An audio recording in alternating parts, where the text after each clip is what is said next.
Баршаңызға сәлем, сіздермен Жанар Баймырзаева. Бүгін 7-ші сынып оқушылары үшін химия элементтерінің периодтық кестесі, салыстырмалы атомдық масса және қарапайым формула бөлімдері бойынша жиынтық бағалау тапсырмаларын орындайтын боламыз. Бірінші тапсырма сәйкестендіруіміз керек. Берцелиус бізде химия элементтерді және олардан түзілетін заттар мен заттар қасиеттеріне сәйкес металдар мен бейметалдарға жіктеген болатын. Келесі де Брейнер бізде триада заңын ашқан болатын. 2-ге д сәйкес келеді. Үшінші Ньюленс бізде октавалар заңын ашқан болатын. Одан кейін Менделеев бізде периодтық кестені ойлап тапты және периодтық заңды ашты. Келесі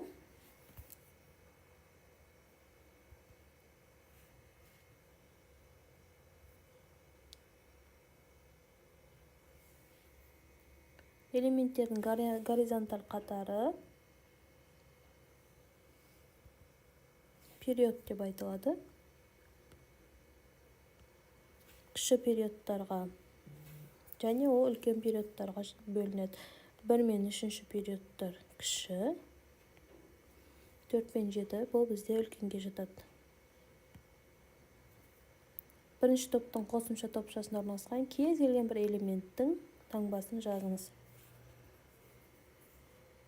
Купрум, мыс. Нөмір 10, 19 және 35 химия элементтердің аталуын берілген топтар бойынша жіктеп жазыңыз. Нөмір 10 элемент бізде неон. Келесі сілтілік металға жатады, калий. 35 элемент галоген. Бұл бізде бром. Күмістің 2 түрлі изотопы арқылы оның атомдық массасын табатын боламыз.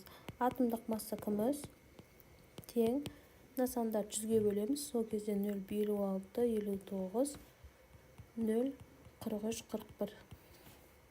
Әрқайсысын атомдық массасына көбейтіп қосып шығамыз.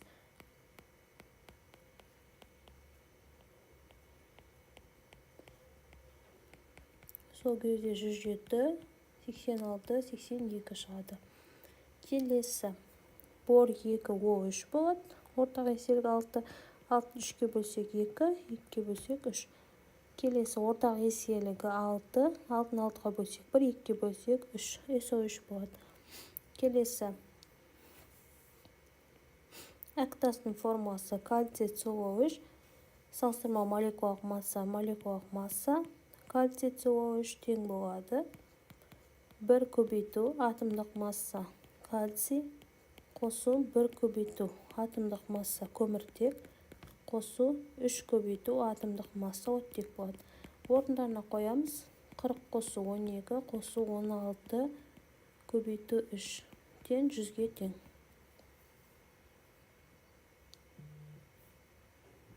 Бұл бізде 16 балдық бақылау жұмысы. Сұрақтар болса, комментарий бөліміне қойып кетсеңіздер, жауап беретін боламын.